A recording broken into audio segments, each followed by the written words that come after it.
السلام عليكم ورحمة الله وبركاته.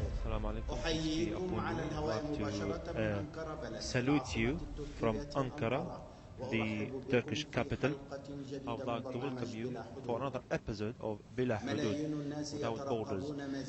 Millions of people are waiting for more information vis-à-vis the failed coup attempt which took place in Turkey on the 15th of July. Today we would like to get acquainted with more information and what took place behind corridors and the investigations thereby. We would like to talk to one of the most important personalities, the one who is close to Mr. Erdogan, the spokesperson for the Turkish presidency. Welcome, sir. What are the most difficult moments that made the coup failed and salvaged and secured the president and the Turkish people? Yes, please. Well, first of all, July 15 began as a dark night in our recent history, but our people, with their will, turned it into a bright morning. For the first time in the history of the modern world, we have seen a coup stopped by the people on the streets with their bare hands. I'm sure you have seen, and your viewers have seen, many scenes where people have tried to stop tanks with nothing but with their own hands, with their own bodies, with nothing but a flag in their hands. And they didn't care about F-16s firing at them. They didn't care about, or they were not scared by helicopters dropping bombs on them. And they were not scared by soldiers with machine guns in their hands shooting at them. They gave a remarkable example of bravery, heroism, and courage. Why did they do this? Because, first of all, they believe in their democracy, in their freedom, and the rule of law. In Turkey, we have seen three major coups since 1960. 1960, 1971, and 1980. But all these three coups were carried out by the military against certain groups, and two of them succeeded. But here, for the first time, we have seen soldiers firing at their own people, at civilians, running tanks over them, occupying government buildings, bombing the Turkish Grand Assembly, which has never happened before, even during our War of Independence, bombing the presidential complex, bombing the intelligence headquarters, occupying National Broadcasting Company, and many other things. So we have seen some terrible things that night. But at the same time, Turkish people gave one of the remarkable examples of resistance against coup plotters, against military intervention. And I believe all nations around the world who really believe in freedom and democracy look at the Turkish people now and say, well, they are really committed, to their principles of freedom and the rule of law. Of course, this was carried out by a rogue faction within the Turkish army. But the most important element in their coup plan was to kill the president, President Erdogan. If you look at their plans, they carried out in three main places. One was Ankara, here in this city. The second one was Istanbul. And the third one was in Marmaris, where the president was vacationing with his family. Had they succeeded in capturing the president in Marmaris, they thought the coup would have been successful. But of course, by the grace of God and the president's planning, he escaped. And I have no doubt in my mind that those soldiers, 3 helicopters, more than 30 SAT commandos, specially trained people, had the intention and the order to capture or kill President Erdogan. When they failed at that, and the president made a call on the people to take to the streets, because I was talking to him that night. We were somewhere else, and we were coordinating, our response. We were not able to reach the military commanders because they were taken hostage. So we coordinated everything through the police, the security forces, our interior minister, our defense minister, and all the other officials, our prime minister. We spoke to our mayors and governors. And then we found other commanders within the army who opposed this military coup, who realized immediately that this was a coup out of the chain of command. So they started moving. But the most critical part was when the president appeared on TV screens, calling on the people to take to the streets and resist this coup. It was a remarkable scene. You can see these things only once in your lifetime. Tens of thousands of, hundreds of thousands of people taking to the streets with whatever they had on them at that time, with pajamas, with slippers, with nothing but flags. And of course, they gathered in the main quarters of the cities. They went to the airports, and they started pushing back.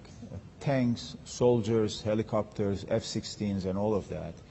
Within few hours, millions of people were on the streets across the country, from Istanbul to Erzurum, everywhere.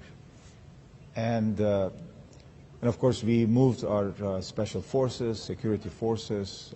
They took a number of measures. They pacified some of these coup soldiers and generals. And around 5, 6 in the morning, the whole thing stopped. It was stopped by the people. And of course, we spent the next day, July 16th, trying to calm things down, put everything under control, because you never know. There might be another plan B. There might be some other groups with planes and helicopters, etc., planning another attack, attacking the president, etc. So we spent July 16th coordinating all of this. And when they realized that the coup was failing, some of them went into hiding. Some of them left the country. For example, 8 soldiers fled to Greece. Now we are asking for their extradition, and hopefully they will come to Turkey. They will be sent to Turkey very soon. We are following this legal case very closely. Those who went into hiding have been arrested. There are only a few handful remaining at large, but I'm confident that they will be captured very soon. How many have It's less fled? than a dozen people, some of the soldiers. Less than a dozen or so. About 5, 6 of them were captured yesterday, and the rest will be captured also. And of course, the first priority was to make sure that the president was safe, his life was not in danger, and also make sure that people on the streets were safe, that they were not in danger of another attack by this gang and criminals and murderous people. Because that night, we lost more than 240 people. Again, they didn't have any guns. They didn't have any weapons in their hands. They just threw their bodies in front of tanks. And they became martyrs. Just yesterday, we announced that there will be 2 monuments built for them, one in Istanbul, one in Ankara. And we changed the name of the Bosphorus Bridge, the first one, which some of your viewers may have passed through in Istanbul over the beautiful Bosphorus, to July 15 Martyrs Bridge. So this is the new name of the bridge. And it will be remembered so. Even since we announced it yesterday, people have accepted this name so internally that as if this has been the name of this bridge for decades. So everybody has accepted it immediately. So their memories will be will live through, and we will never forget them. And we will never make their memory fade away. لم أرد أن I didn't want to jump in, I didn't want to interrupt you because I wanted to ask the following. When did you call the president on the 15th of July? It was around 9 o'clock, I believe, 9:30, or maybe 10, I don't remember exactly, when we got the first news that there was some unusual activity going on in some military bases. Before contacting the president, I immediately called other officials, like our interior minister, chief of intelligence, governor. I, in fact, called the chief of the army as well. But he was not available because he was taken hostage at that time, the chief of the army. Within a short period of time, it became clear that there was this coup attempt. We didn't know the full extent of it until a bit later, when we realized that this was a full coup attempt. We immediately, of course, I spoke to the president several times. You know, he called me and we took his orders. So we were talking to our other ministers and security forces. And the first thing, of course, we tried to do was to stop this military action. So we were trying to reach the military generals. You know, the chief of the ground forces, the chief of the Navy, chief of the Air Force. None of them was available because they were all taken hostage. 2 of them, I believe, in Ankara, 2 of them in Istanbul, and they gave their testimonies yesterday and today. It's unbelievable how they were treated by these low-rank soldiers who worked for them, you know, under their nose for years. It's amazing. The chief of the army was arrested by his aide-de-camp, that is his own men. It's like, you know, his private secretary, who is also a soldier. The second army commander, Yaşar Güler, he was also arrested by his own aide-de-camp. So these are people you trust your life to. They are supposed to protect you. They are the ones who arrested their generals. And so we were not able to reach any of them because they were under custody arrest and they were handcuffed. Their eyes were, their faces were covered. So they were not able to talk to anyone, to go anywhere. They were under custody, they were arrested. So when we realized that, we tried to reach other regional commanders. And some of them tried to stop this air bombing and pull back the tanks to the military barracks again. But they were not able to stop them. Luckily, other groups in other parts of the country did not move at all. When they realized that this was a coup attempt, and the other army generals who were free and who were taking orders from the president called on them to stop and not to do anything in other cities. So they all remained in their places. They didn't move. Then, of course, we coordinated the president's message. I was speaking on TV to the media, etc. This is a coup attempt. This is illegal. This is unconstitutional. This is treason. And so on and so forth. We were also calling on the soldiers to stop this because we told them that you are violating the Constitution and you will face grave consequences. You will be punished for what you're doing now. You know, our former President Abdullah Gül made that call, our President made that call, our Prime Minister made that call. But at the same time, these coup generals were trying to cut all communication in the country. The first thing they did was to stop all television broadcasting. So they attacked a place here in Ankara called Turksat, which is the main center for broadcasting all television channels and radio channels in Turkey. And they killed several people there, one of whom, in fact, I knew personally. They, of course, defended the place bravely, but they were so much under fire from helicopters that they couldn't stop them. But the stupid coup plotters didn't know the mechanism. So they just shot at these places and satellites. So luckily, they were not able to cut the television transmission. But at the same time, they occupied TRT, National Broadcasting Company, and they had an illegal declaration for the coup. And they had a speaker, a presenter, reading this statement at gunpoint. She was so scared, it was clear from her face and her expression, that guns were pointing at her to read this statement. When I saw this on TV, I immediately called the governor of Ankara and the TRT chief, the general director. And they said TRT has been occupied by the soldiers. I asked how many people are there, how many soldiers. They said they don't know, but there are at least several hundred. I said, okay, get your own special security. We are sending you some additional forces from outside. So I spoke to the deputy under interior minister, and I told him that TRT is very critical. You have to take that place back.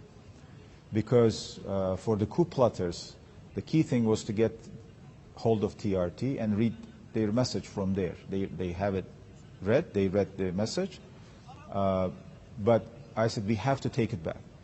At the same time, we spoke to the mayor of Ankara, and he said he's also sending people, ordinary citizens, around TRT, so that they will surround it, and the soldiers, they cannot shoot at people. We thought they will not be that crazy, they will not be that bloody to shoot at civilian people. I said, move as many people as you can around the TRT, around the broadcasting company. So he did. So around 7,000-8,000 people came there around TRT. In the meantime, the police forces came to the TRT, and they took over the TRT back within an hour or so.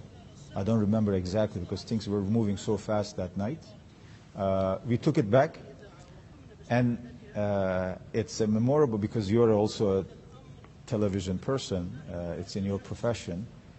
The same lady who read the illegal coup declaration at gunpoint also read another statement within an hour saying that the illegal coup has been stopped. And shortly thereafter, our president got on TV because he had recorded a message for the people, and he told us to get this on TV immediately.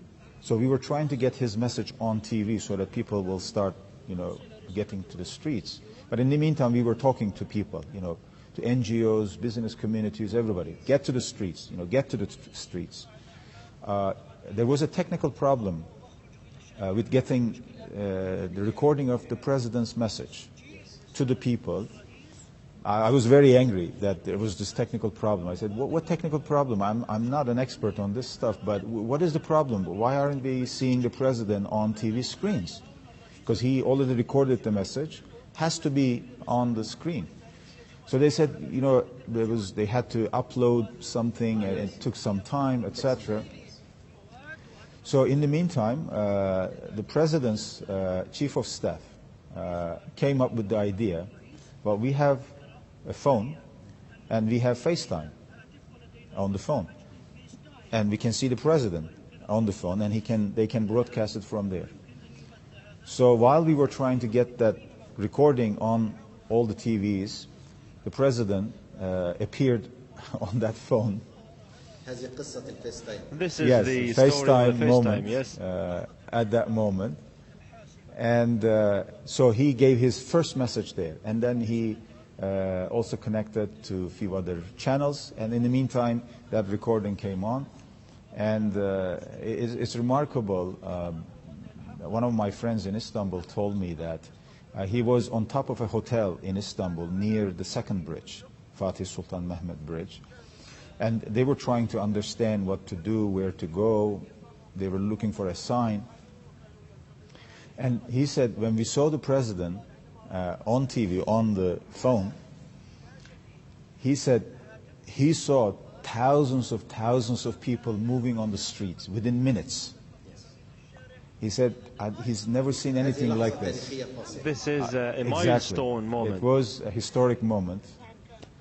And he saw it with his own eyes. And of course, we were living through all that. The president was very calm and very confident. the time that took between the recordings and his appearance? Maybe half an hour. Yeah, about half an hour or so, because as I said, we were trying to get this on TV. What did you tell him? What did you tell him when you were speaking? Well, the first thing, of course, we had realized at that time that this was a coup attempt. So I called up the president. I said, Mr. President, your orders. And he said, you know, organize this, organize that.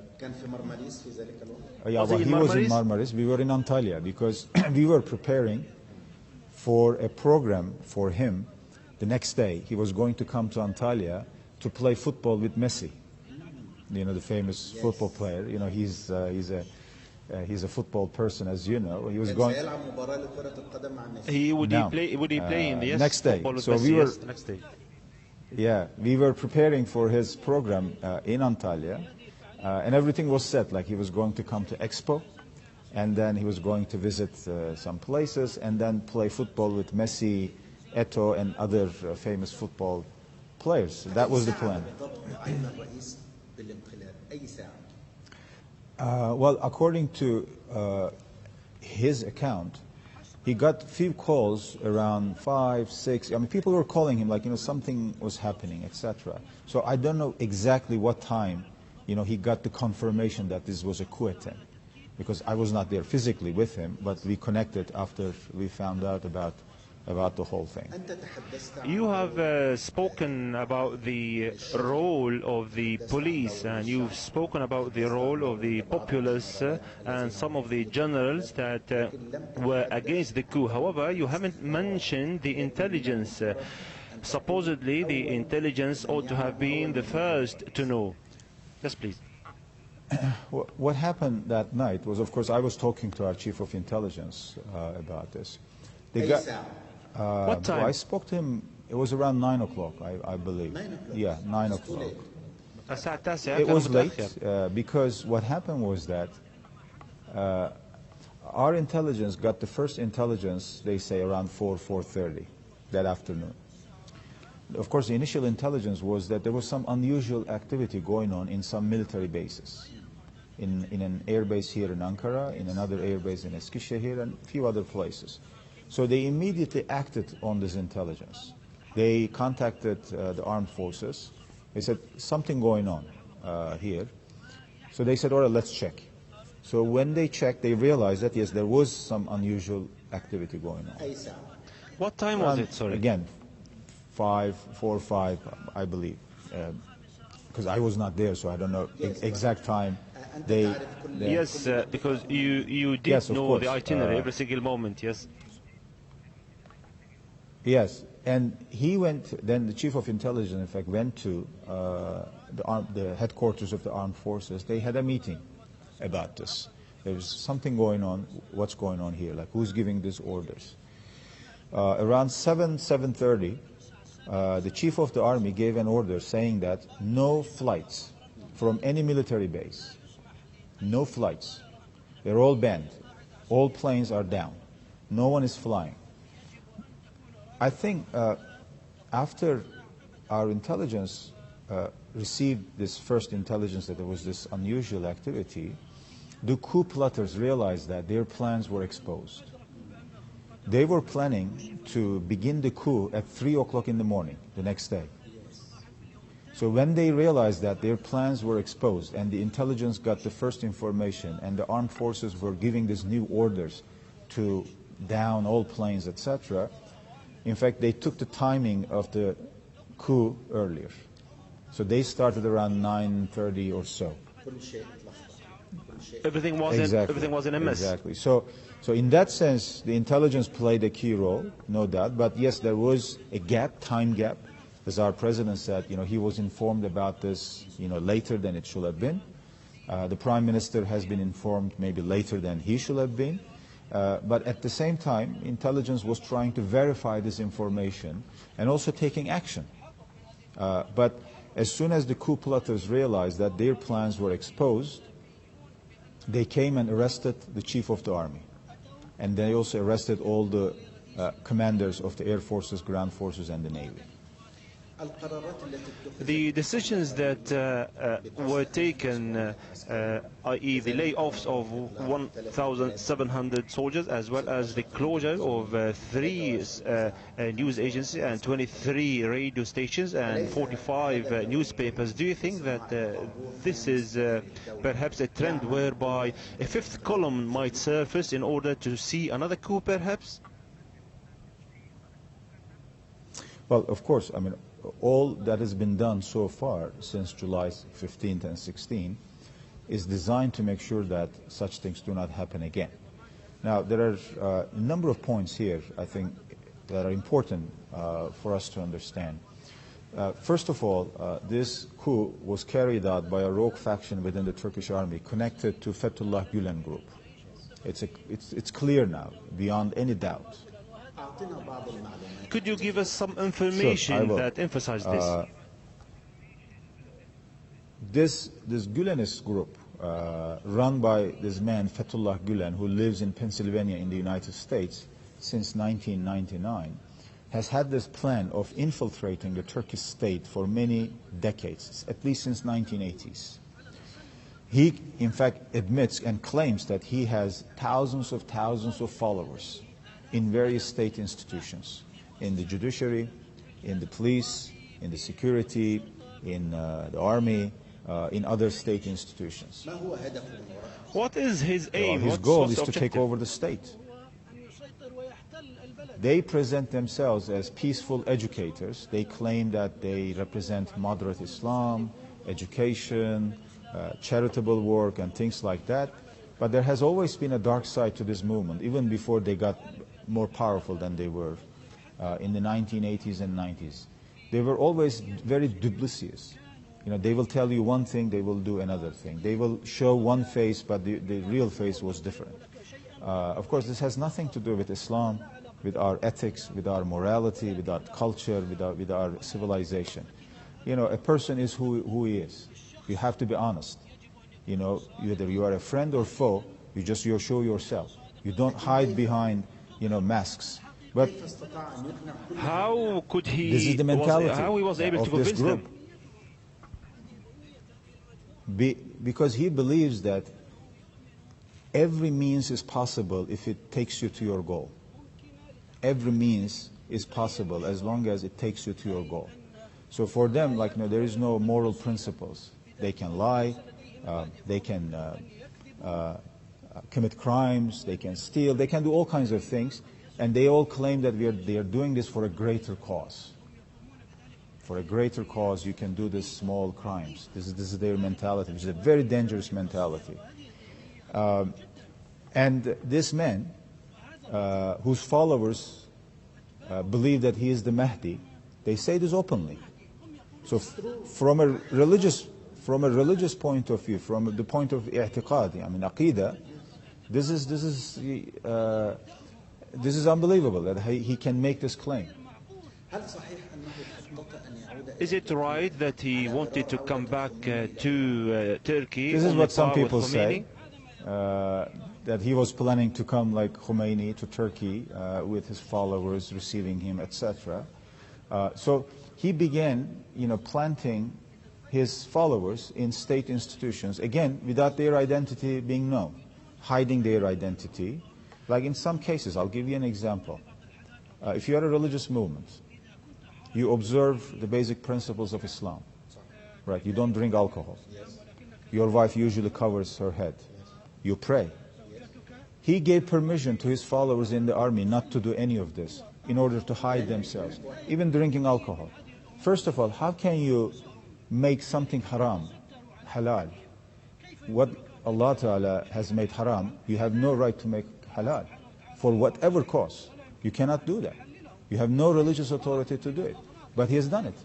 He's given fatwa to his followers to do all of these things in order to hide themselves, in order to infiltrate state institutions, so that one day, when they get the orders from him, he will do what he asks them to do. I'll give you an example. During this coup attempt, the aide-de-camp of the chief of the army confessed to being a member of the Gülenist group. He said, in his testimony, its official testimony, that he is a member of the Gülenist group. And he said he executed the orders of his, that they call brothers, during that night. But he also said, and that is interesting, he entered the military school in 1989. 1989, 27 years ago, with questions given to him by his Gülenist brothers. Because you have to take an exam in order to enter the military school. And they gave him the questions before he entered the exam so that he will pass. So they stole the questions, for military schools. They did this for other state exams also. There is a court case against them now going on. Everybody knows in Turkey that they have stolen state exam questions for many years. Now there is a court case against these people. But what is even more dramatic is the following. When they arrested the chief of the army, Hulusi Akar, who tried to convince them to stop what they were doing, who told them, you are on the wrong path, you are betraying your country, you are violating the constitution, stop this, you will be punished severely for what you are doing. So he was trying to convince them to stop this. At one point, again, this is in his official testimony, during that night, one of the coup generals told Hulusi Akar, the chief of the army, that we cannot convince you, maybe we will have you speak to Fethullah Gülen directly on the phone so that he can convince you to accept and continue with the coup. This is in his official statement, the chief of the army. So all... And this confirms that Gülen knows Absolutely. the nitty-gritty of everything. He knew about this. His people were operating on the ground. They were informing him about the whole thing. We have no doubt about it. More evidence is coming. You will see. More evidence is coming out. You will see. For example, some of these coup generals and soldiers, they were carrying prayer papers signed by Gülen in their pockets. Probably they thought that it will protect them. So from, again, from a religious point of view, Aqidah point of view, I mean, they are really messed up. It has nothing to do with Islam, with religion. This is hypocrisy. This is a very dangerous mindset. The president said that these are supported by a bigger power. What is this bigger power that supports Gülen? And especially when those who know him say that he's not that cunning, he's not that resourceful, whereby his structure can be prickly and complicated and very well structured and infiltrating Turkey. Yes, please. Well, apparently he's getting some help, advice from some people, from some corners. I don't want to point fingers, but it's clear that, first of all, we've never seen any organization like this in our country, in our history. We have leftist organizations, we have right-wing organizations, we have Islamist organizations, we have Turkish nationalist organizations, but nothing like this. This is a unique case.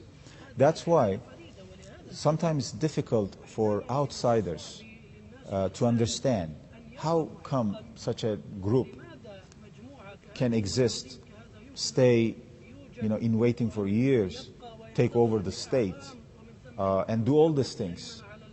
That's why I wanted to explain their mindset a little bit and how they operate. But for example, I'll give you another example. When they began to get stronger within the Turkish bureaucracy and state, especially after 2006, 7, and 8, they wanted to control everything. They wanted to have the police chief from their people, from among their people. They wanted to have the intelligence to be one of their men, and all of this. So what they did, in order to get their people in these key positions, they fabricated evidence against those they considered to be their rivals. Fabricated evidence. For example, that he has stolen money. That's not true, but they had judges again, the Gülenist judges, who were writing all these indictments about these people. They had police who were putting together fake evidence. For example, putting money in his house and then saying that he has stolen this money. We have evidence. The court cases is all resolved now. The masonry do this. It's a Masonic organization. It's a Masonic organization. Exactly. It is a Masonic organization. So they fabricate evidence. They leak official documents to the media, state documents, secret documents, so that some people will be affected by this. So that, for example, they leak something about me, then I am sacked from my position, so then they can bring one of their own guys. This is the tactic they use. They illegally wired thousands of people, private citizens as well as officials, for years. When we realized all this, when we found out that they were doing all these illegal criminal activities, we said, stop. You've gone too far. You are no longer an educational organization. When did you discover this? It began, I believe, around 2010. Things were not looking right. And here the relationship between Erdogan and Gülen were frayed, yes?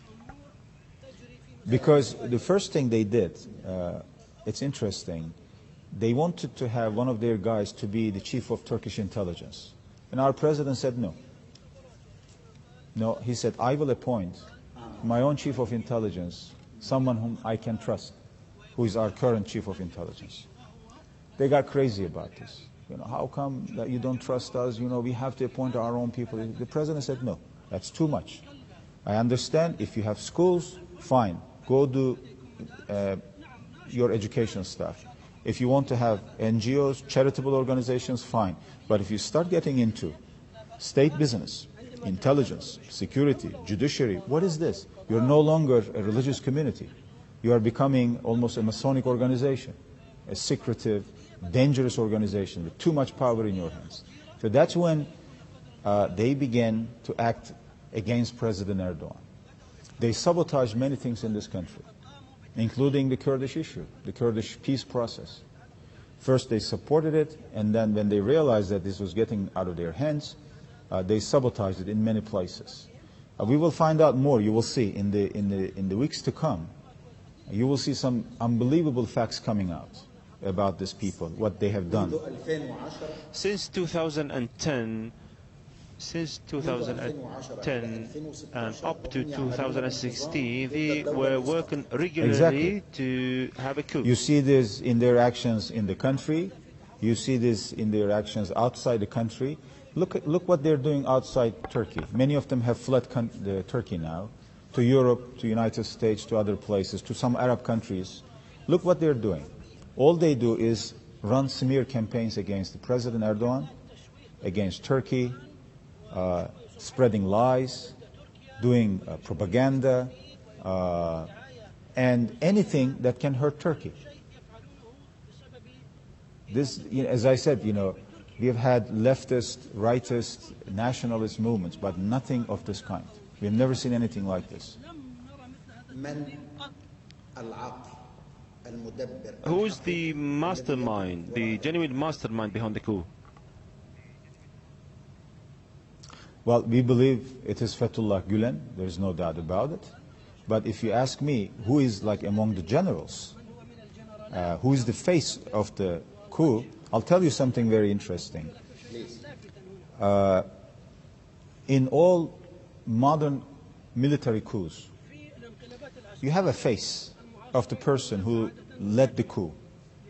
For example, in 1980, when the coup happened here in Turkey, Kenan Evren was the face of the coup. He came out, he said, I'm conducting this coup, I'm taking over. Right? In Spain, Franco, he said, I am taking over the state, I'm here. In Argentina, Pinochet said, I'm here. In Egypt, Sisi said, I'm taking over, I'm the leader of the coup. Here it's different. You don't have someone coming out on screen saying honestly and bravely that I'm the leader of this coup. This is a typical Fethullah tactic. They never appear in front of the camera. They always remain behind, but push people to the front. They use other people, they use pawns, they use other agents, thinking that they will remain safe behind the scenes. But this time, I think they blew it.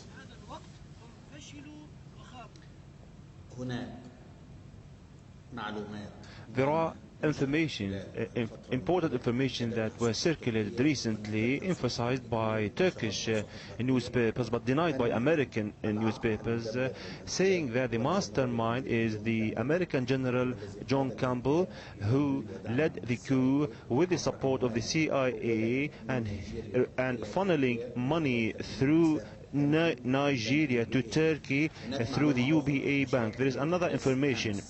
The Turkish press published yesterday, following the Sabah press, saying that the CIA has met in some of the Emirat Islands on the 15th and 16th of July, headed by Henry Parkey, an American general. 17 stooges were there, and the airplanes departed from areas where Americans were pulling the strings of the matters. Do you think so? Yes, please. The American role. Well, I will not speculate on what is being reported as, journalistic, hypothetical stuff. I can only rely on evidence and official statements in my capacity. But let me put it this way. These Gülenists who staged this coup, planned this coup, and executed this coup have thought that if they had succeeded, they will have the support of the world. Now, we have seen that our nation, first of all, was united against the coup. They didn't calculate how powerful our nation was. They didn't also calculate how powerful our president was and how connected he was to the people. So with one call, millions of people were on the streets and they crushed this coup attempt. And we have seen official statements, coming from European countries, from Arab countries, from the United States, supporting democracy, rule of law, elected government, elected president in Turkey against the coup. And we are pleased with that, obviously. But at the same time, when you hear some commentators, political analysts, claiming that somehow this was designed to strengthen President Erdogan's power in Turkey, etc. I'm looking at this like sometimes they accuse us of coming up with conspiracy theories. Now, since they're not very happy with the situation in Turkey, they are coming up with some of the nonsensical conspiracy theories and presenting them as serious political analysis. You look at some of the mainstream Western media publishing reports that are contrary to the facts on the ground here, but they try to create a perception in Turkey, about Turkey, that, the coup was bad, but now the Turkish government is running a witch hunt for their rivals. They want to get all their opponents, put them in prison, etc., which is a lie. That is not true. Who's being rounded up, who's being tried in this court case are the very people who participated in this coup attempt, who collaborated with the coup plotters, who killed people on the streets, who prepared the ground for the coup that night.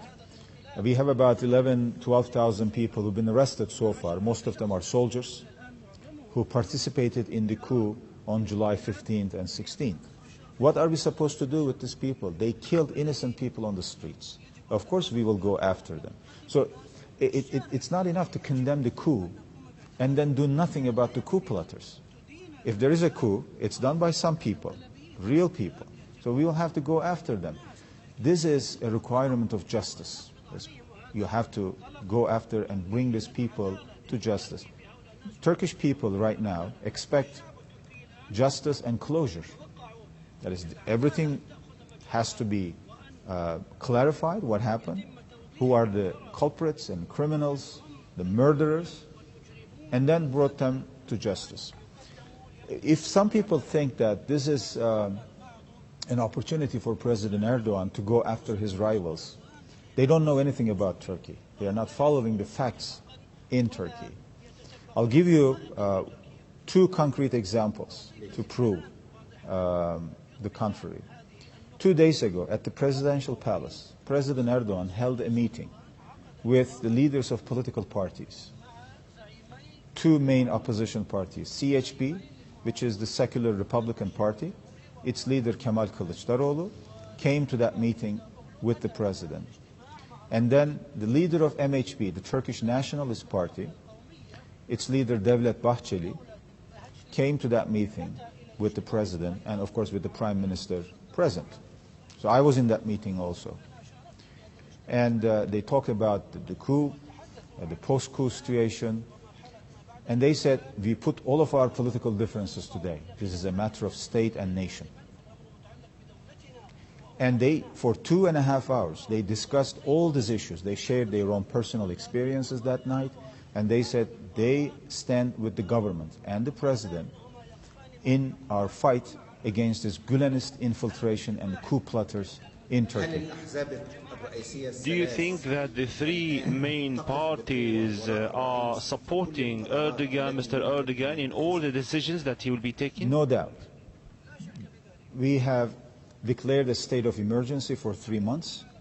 It's being implemented now. MHP, the smaller opposition party, already voted in favor of the state of emergency at the Turkish parliament last week. And the main opposition party did not vote for the state of emergency, but they said that they will be collaborative because we have to get this menace out of our system. And yesterday, Kemal Kılıçdaroğlu, who is the leader of the main opposition party, said that Fethullah Gülen must be extradited to Turkey. He said this. This is his own statement. The leader of the Turkish Nationalist Party, MHP, Devlet Bahçeli, said the same thing. And there are many others across the society in Turkey who believe the same. And these people are not, quotes and quotes, pro-Erdogan or pro-government. You know, they have their own political ideas. But there is a growing political consensus in Turkey right now to fight against this menace. So no one is going after political opponents. The judges and the prosecutors are going after these criminals who killed innocent people on the streets.